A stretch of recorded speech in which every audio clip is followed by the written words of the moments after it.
Movie start होती है टोला को दिखाते हुए, जो रात में जब अपने घर की तरफ जा रही थी तभी कुछ लोग उसे किडनैप करने के लिए आ जाते हैं। इन गुंडों से टोला को बचाने के लिए टोला की लिजर्ड उसकी गर्दन पे एक डिवाइस लगाते हुए उसके इर्द गिर्द एक प्रोटेक्टिव शील्ड बना देती है और खुद उन गुंडों से लड़ने के लिए आगे बढ़ती है। वो बड़ी आसानी से एक आदमी से दूसरे आदमी के ऊपर जंप करते हुए दो आदमियों को तो हरा गई थी, जिसके बाद अब इस लिजर्ड के सामने लड़ने के लिए एक पूरा ग्रुप था। इन बड़े इंसानों से लड़ने के लिए उसे इंसानों जितना बड़ा होना पड़ता। वो अपने अंदर की टेक्नोलॉजी से अपने आप को बड़ा करने की कोशिश तो करती है, लेकिन इसमें नाकाम रह जाती है। और इस सब के कुछ ही सेकंड बाद हमें पता चलता है कि ये सब जो हमने देखा वो असल में नहीं हो रहा था। टोला के डैड, जो कि एक इंजीनियर है, वो ये सारी फाइट अपने सिस्टम में करवा रहे थे। पता चला है कि आजकल उनके शहर में बच्चों की किडनैपिंग बहुत ज्यादा बढ़ चुकी है और वो एक ऐसा रोबोट बनाना चाहते हैं जिससे सारे बच्चे सेफ रहें। अब हम टोला को देखते हैं, जो कि अपने घर पे थी। उसका घर किसी साइंस फेयर से कम नहीं था, क्योंकि हर काम को करने के लिए यहाँ पर टेक्नोलॉजी का यूज किया गया था। आज काफी टाइम बाद टोला के डैड घर पर उससे मिलने के लिए आ रहे थे। टोला बहुत खुश थी। वो घर पर अपने डैड के वेलकम के लिए काफी तैयारी करती है और फिर तैयार होकर जल्दी से एयरपोर्ट पहुंच जाती है। उसे लग रहा था कि उसके डैड उसे देखकर खुश हो जाएंगे, पर उसके डैड उसे डांट देते हैं कि तुम अकेले यहाँ क्या कर रही हो। यहीं हम नोटिस करते हैं कि एक बड़ी नाम का आदमी टोला के ऊपर नजर रखे हुए था। घर के रास्ते में भी वो टोला और टोला के डैड का पीछा कर रहा था। यहाँ टोला की कार में टोला के डैड और टोला रेडियो पर न्यूज सुनते हैं कि आजकल बच्चों की किडनैपिंग ज्यादा ही बढ़ रही है। जो न्यूज सुनने के बाद टोला डर भी चुकी थी और टोला को ये बात भी समझ आ गई थी कि क्यों उसके डैड उसे अकेले एयरपोर्ट आने पर डांट रहे थे। वो अपने डैड से भी सॉरी कहती है और कहती है कि आइंदा मैं अपना ख्याल रखूंगी। घर आने पर टोला ने अपने डैड के लिए कपकेक्स बनाए थे, जिन्हें खाने का टोला के डैड को टाइम तक नहीं मिलता। टोला की आज बर्थडे भी थी, पर अपने काम में इतना बिजी होने की वजह से टोला के डैड उसका बर्थडे भी भूल चुके थे। एक अर्जेंट कॉल आने की वजह से वो टोला को कहते हैं कि आई एम सॉरी बेटा, आज रात भी मैं तुम्हारे पास नहीं रुक पाऊंगा, मुझे अर्जेंट किसी काम से वापस जाना पड़ेगा। ये सुनकर टोला बिल्कुल उदास हो चुकी थी। टोला के डैड के यहाँ से जाने के बाद यहाँ पर आता है कोल, जो कि टोला का अच्छा फ्रेंड भी है और उसके घर काम भी करता है। उसे टोला का बर्थडे याद था। वो जब टोला को विश करता है तो टोला का सारा मूड ठीक हो जाता है। यहाँ टोला के डैड अभी भी अपने उस लिजर्ड के ऊपर काम कर रहे थे, जो पूरी तरह से अपने आप को एक बड़े लिजर्ड में ट्रांसफॉर्म नहीं कर पा रही थी। उसके बॉस भी उसे जल्द ही अपना काम पूरा करने का ऑर्डर दे देते हैं और साथ में ये भी कहते हैं कि तुम चेक करो जिस लिजर्ड पर तुम काम कर रही हो, क्या वो तुम्हारे एक्सपेरिमेंट के लायक भी है या नहीं। टोला के डैड को भी यही लग रहा था कि शायद ये लिजर्ड ही बेकार है, इसीलिए वो इस लिजर्ड को टोला को गिफ्ट कर देते हैं, जिसे काफी टाइम से एक पेट चाहिए था। टोला इस लिजर्ड को देखकर खुश नहीं हुई, क्योंकि उसे एक लिजर्ड नहीं चाहिए थी, उसे तो डॉग चाहिए था। पर खैर, अब वो इसे भी अपना दोस्त बना लेती है। सीन कट होकर अब हमें उसी बड़ी नामी आदमी की स्टोरी बताई जा रही है, जो एयरपोर्ट पर टोला पर नजर रखे हुए था। बड़ी बचपन से ही बहुत ज्यादा गरीब था। उनके पास खाने तक के पैसे नहीं होते थे और ये चीज उसे बिल्कुल पसंद नहीं थी कि वो इतना गरीब है और कुछ लोग अमीर होके भी उनकी मदद नहीं करते। अमीर लोगों से इसी नफरत को लिए वो बड़ा हो गया। वो सभी अमीर लोगों से बदला लेना चाहता था, इसलिए उसने अमीर लोगों के बच्चों को किडनैप करने का काम शुरू किया और बच्चों को छोड़ने के बदले वो अमीर लोगों से बहुत ज्यादा पैसे लिया करता था। उसने अब टोला को किडनैप करने का फैसला किया था, क्योंकि वो जानता था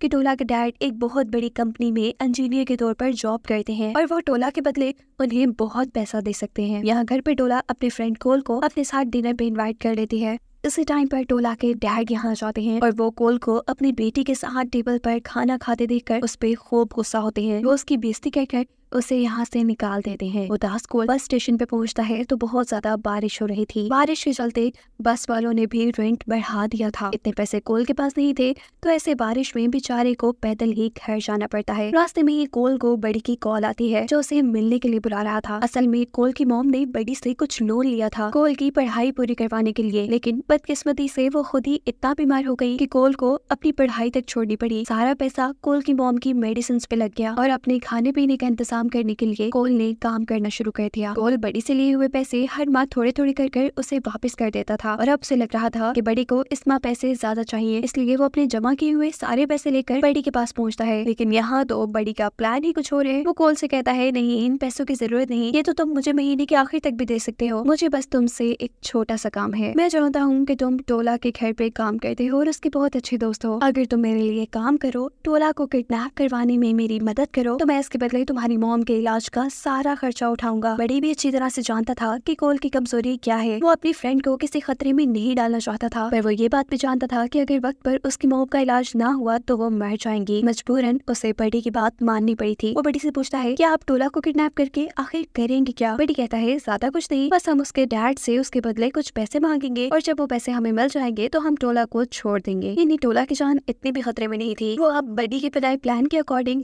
टोला से मिलता है और टोला से शहर की सैर पे चलने को कहता है, जहाँ वो हमेशा से जाना चाहती थी। टोला मान जाती है कि लोग टोला की फ्लाइंग कार में बैठकर शहर की दूसरी तरफ आ जाते हैं, जहाँ हम देखते हैं कि टोला की लिजर्ड भी उनके साथ थी। टोला को इस जगह बहुत मजा आ रहा था। वो कोल को थैंक्स कहती है क्योंकि उसी की वजह से वो लाइफ में नए नए एक्सपीरियंस कर पाती थी। टोला की ये बातें सुनकर अब टोल को रिग्रेट होने लगा था कि शायद वो टोला के साथ गलत कर रहा है। बैठे ही बैठे उसे सारे वो पल याद आ जाते हैं जो टोला और उसने एक साथ अच्छे बिताए थे। इसी मिनट में उसने बड़ी की मदद करने का अपना फैसला बदल लिया था। वो कोला से कहता है, चलो जल्दी से उठो, हमने यहाँ से जाना है। ये लोग जब अपनी फ्लाइंग कार की तरफ जा रहे थे तो यहाँ बड़ी का एक आदमी उन दोनों के सामने आ जाता है। अपनी दोस्त टोला को बचाने के लिए कोल उसके सामने आ चुका था, जिसे ये आदमी पकड़ लेता है। टोला कोल को बचाने के लिए उसके ऊपर वार करती है, पर इस इतने बड़े आदमी से जीत नहीं पाती। उसे समझ आ चुका था कि अगर वो कुछ ही सेकंड में यहाँ से ना भागी तो उसे किडनैप कर लिया जाएगा। टोला को मुश्किल में उसकी लिजर्ड भी देख चुकी थी। वो उसकी मदद करना चाहती थी, पर उसकी बैटरी लो होने की वजह से वो ये काम नहीं कर पा रही थी। पर उसने टोला के खतरे में होने के सिग्नल उसके डैड तक भी पहुंचा दिए थे। यहाँ भागते भागते टोला के सामने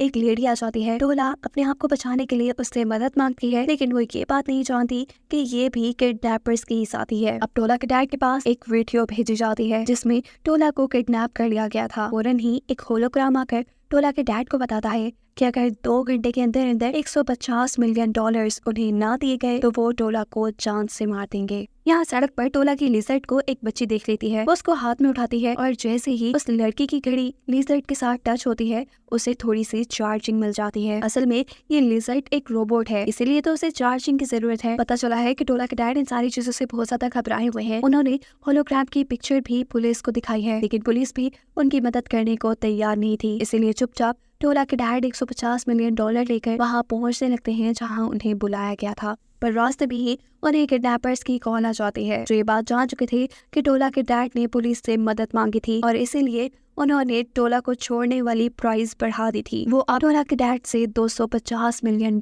मांग रहे थे, जो कि उन्हें अब 2 घंटे के अंदर अंदर इकट्ठे करने थे। टोला के डैड कहते हैं, ये बहुत बड़ी रकम है, मैं इतनी बड़ी रकम कहाँ से अरेंज करूंगा? जिस पर बड़ी यानी वो किडनैपर कहता है कि मैंने तुम पे अच्छी रिसर्च की हुई है, तुम जिस कंपनी में काम करती हो मैं जानता हूँ कि तुम्हारे उस कंपनी में शेयर्स भी हैं, तुम अपने शेयर्स मुझे बेच दो और अपनी बेटी को ले जाओ। इधर सीन में दिखाया जाता है कि किडनैपर्स टोला को ये बात बता चुके थे कि उसकी किडनैपिंग के अंदर कोल ने ही उनकी मदद की थी, जो सुन के टोला बहुत ज्यादा दुखी हो चुकी थी। दूसरी तरफ कोल को भी ये टेंशन थी कि क्योंकि उसने बड़ी को धोखा देने की कोशिश की थी, इसीलिए अब वो कोल से बदला लेगा। कोल अपने आप को बचाने के लिए छुपा हुआ था, लेकिन बड़ी का एक आदमी उसे देख लेता है। इससे पहले कि वो कोल को ज्यादा कुछ नुकसान पहुंचाता, यहाँ उसके पास लिजर्ड पहुंच जाती है। वो बड़ी के इस आदमी से लड़ती है और फिर कोल के पास जाकर उससे पूछती है कि आखिर टोला कहाँ पे है। कोल बताता है, मैं नहीं जानता, इन लोगों ने उसे किडनैप कर लिया है और यही लोग उसके बारे में जानते होंगे। अब जिस आदमी ने लिजर्ड से मार खाई हुई थी वो डरते हुए यहाँ भागकर अपनी फ्लाइंग कार में आ जाता है। इससे पहले कि कार यहाँ से दूर चली जाती, ये लिजर्ड अपनी जुबान को कार के साथ लगाकर कार तक पहुँच जाती है। इधर हमें पता चलता है कि टोला के डैड भी लिजर्ड के सिग्नल्स को फॉलो करते हुए कोल तक पहुँच चुके थे। कोल जो अपने किए पे बहुत ज्यादा शर्मिंदा था, वो टोला के डैड को सारी सच्चाई बता देता है कि कैसे बटी ने कोल को अपने पास बुलाया था और उसे उसकी मॉम के इलाज का लालच देते हुए टोला की किडनैपिंग में उसकी मदद करने को बोला था। अब ये जानकर कि टोला जिस मुसीबत में है उसके पीछे कोल का ही हाथ है, टोला के डैड और भी ज्यादा नाराज हो जाते हैं। पर कोल कहता है, रुकिए अंकल, मैंने बेशक गलत काम किया, मैं मानता हूँ, लेकिन टोला मेरी दोस्त है और मैं उसको बचाने में आपकी मदद करूंगा, ये मेरा वादा है। वो टोला के डैड से कहता है कि मेरी मॉम हमेशा कहती थी कि बड़ी जैसे बुरे आदमियों के पास जाने से पहले अपनी मोबाइल की रिकॉर्डिंग ऑन कर लिया करो, ताकि अगर कुछ भी गलत हो तो तुम्हारे पास सबूत बन जाए। और उस दिन भी जब बड़ी ने टोला की किडनैपिंग की बात की, उस दिन भी मैंने अपने मोबाइल का रिकॉर्डर ऑन कर लिया था और बड़ी की सारी रिकॉर्डिंग्स मेरे पास है। ये जानकर टोला के डैड खुश हो जाते हैं। वो ये रिकॉर्डिंग अब बड़ी को सेंड करते हुए कहते हैं कि शराफत से तुम मेरी बेटी को छोड़ दो, वरना तुम जानते हो कि ये रिकॉर्डिंग अगर पुलिस के पास चली गई तो तुम्हारा क्या हशर होगा। यहाँ दिखाया जाता है कि लिजर्ड भी टोला के रूम तक पहुंच चुकी थी। वो एक बड़ी लिजर्ड में ट्रांसफॉर्म होकर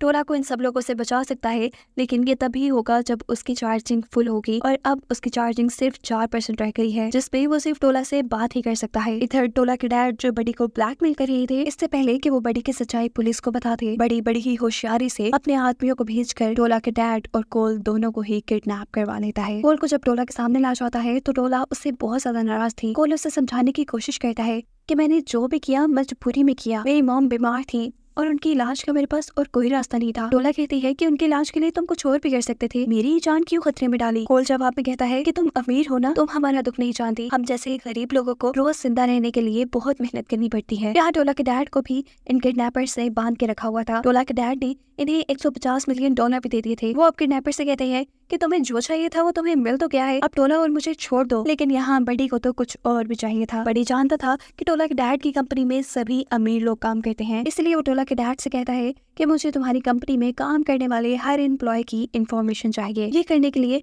उन्हें ऑफिस के सिस्टम को हैक करना पड़ता, जिस पर बड़ी कहता है जो भी करो पर जल्दी करो, क्योंकि टोला के डैड के सारे कंप्यूटर्स वगैरह टोला के घर पे थे, इसीलिए किडनैपर्स उन सबको टोला के घर ले आते हैं। किडनैपर्स टोला के डैड को लेकर उनके ऑफिस रूम में चले जाते हैं, जबकि यहाँ टोला और कोल को टोला के रूम में कैद कर दिया गया था। यहाँ ये दोनों जानते थे कि कोई अगर इनकी मदद कर सकता है तो वो ये लिजर्ड है, जिसकी चार्जिंग बिल्कुल लो हो गई है। टोला बताती है कि चार्जर उसके डैड के ऑफिस में है, जहाँ किडनैपर्स भी है और वहाँ जाना बहुत मुश्किल है। कोई सोल्यूशन सोचते हुए टोला यहाँ जोर जोर से रोने लग जाती है। किडनैपर्स जब दरवाजा खोलकर उससे पूछते हैं कि क्या हुआ, तो वो रोने का ड्रामा करते करते अपने डैड के ऑफिस में चली जाती है और वहाँ से चार्जर छुपाकर वो अपने रूम में वापस आ गई थी। इधर इन दोनों को पता चलता है कि जो आदमी टोला और कोल पे नजर रखे हुए था, उन्हें इनका प्लान पता चल गया था, इसीलिए वो उस आदमी को बेहोश कर देते हैं। ये लोग अब जल्दी जल्दी लिजर्ड को चार्ज करते हैं और लिजर्ड की बैटरी फुल होने पर लिजर्ड जल्दी से अपने आप को एक बहुत बड़ी लिजर्ड में ट्रांसफॉर्म कर लेते हैं, ताकि वो इन सारे किडनैपर्स से लड़ सके। सबसे पहले उसका सामना होता है एक लड़की से, जिसे लिजर्ड एक हाथ से गिराते हुए उसे ये बात समझा गई थी कि वो अकेले तो इस लिजर्ड से बिल्कुल नहीं लड़ सकती।